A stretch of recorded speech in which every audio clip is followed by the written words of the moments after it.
Agora, acho que é o 10, né? 8, 9, 10. 10. Vamos lá.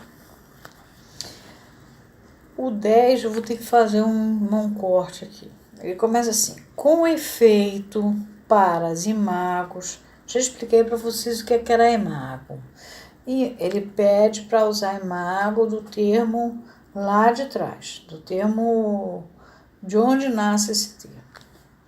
Então, imago é, na verdade, uma metamorfose. Lembra? Para os insetos, os quais sofrem metamorfose completa, tem-se a fase adulta chamada de estágio de imago ou estágio imaginal. Né? Ele dá exemplo das borboletas adultas que viram imagos. Né? Então, com efeito para as imagos, quer dizer, uma vez já constituída o sujeito, uma pessoa. Aí vem uma entradinha dele, travessão, cujos rostos velados é nosso privilégio ver perfilarem-se em nossa experiência cotidiana e na penumbra da eficácia simbólica. Aí ele vai seguir, travessão, a imagem especular parece ser o limiar do mundo visível, blá blá blá. Eu vou pegar esse pedaço aqui, desses cujos rostos velados é nosso privilégio. Quais são os rostos velados que é nosso privilégio ver perfilarem-se em nossa experiência cotidiana? A gente está eles estão no divã. A gente está atrás do divã. Então, esses rostos são velados. Nós não vemos esses rostos. Mas eles têm 2 véus aí. Aliás, 3 véus aí. Um véu é o da alienação, que ele acabou de mostrar como é que o sujeito, como é que surge a alienação do sujeito. Cada um vai ter o seu jeito de ter sua alienação. Ele vela. Por outro lado, Lacan trabalha com 2 coisas. Uma é essa questão dos rostos velados, ele vai trabalhar isso.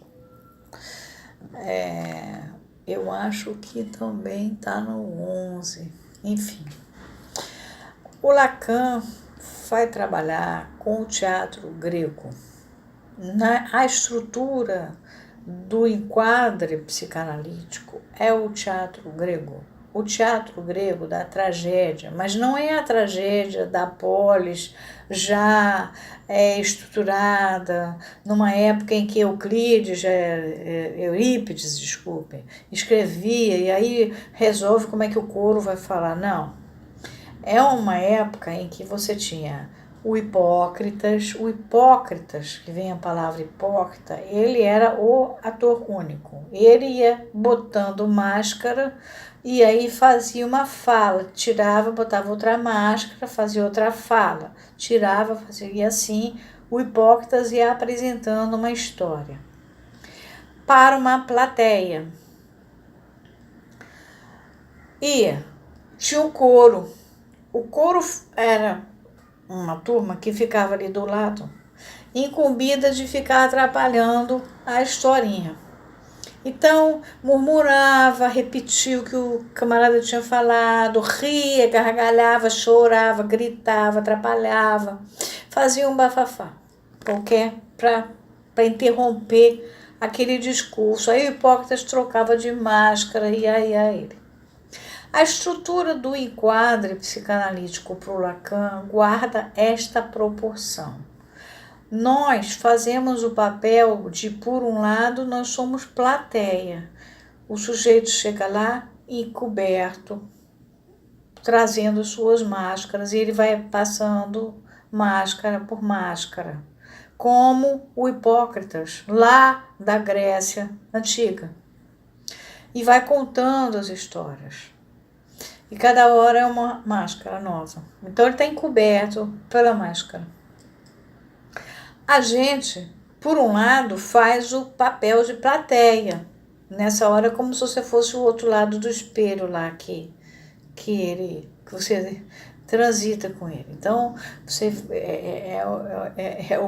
é outra pessoa com quem ele está falando, você é a plateia. Mas você não fica só no lugar de plateia, você fica no lugar de coro também. Então, você murmura, sussurra, ri, pergunta, fala uma coisa disparatada, levanta, dá uma voltinha dentro do consultório para, sei lá, pegar uma planta qualquer lá que você vê que está estragada. Enfim, você faz uma agitação qualquer, porque aí você vai fazendo cortar aquilo. Essa é a estrutura do enquadro lacaniano. Então, quando ele está falando aqui, cujos rostos velados é nosso privilégio, ver perfilarem-se em nossa experiência cotidiana, primeiro é porque a gente está sentado atrás. Segundo é porque a gente está vendo passar as máscaras. E terceiro é porque tem o véu da alienação. Você vai vendo com quem que ele está contracenando. Quando você está fazendo o papel de plateia, na verdade, você está fazendo o papel de alguém com quem ele está contracenando. Por isso que é nosso privilégio, ele bota. E na penumbra da eficácia simbólica, que também se passa na penumbra. E aí ele vai tirar isso do Lévi-Strauss, a eficácia simbólica, l'efficacité symbolique, revue d'histoire de religião, janeiro até março de 1949, o texto se chama A Eficácia Simbólica, de Claude Lévi-Strauss, está na antropologia estrutural também. Ele vai trabalhar com o feiticeiro e sua magia. A pessoa se cura porque crê que aquele feiticeiro cura ela. E ele vai contar, por exemplo, o Lévi-Strauss vai contar de um feiticeiro que chegou num lugar lá e ele chegou mais instruído e aí ele sabia fazer uns truques e o feiticeiro antigo foi perdendo a clientela. Ele sabia tirar de dentro da boca, tirar de umas penas, uns sangues, umas coisas assim. O feiticeiro foi pedir para ele ir embora. A história é mais ou menos essa. Eu não vou contar a história do Lévi-Strauss para vocês leiam o Lévi-Strauss.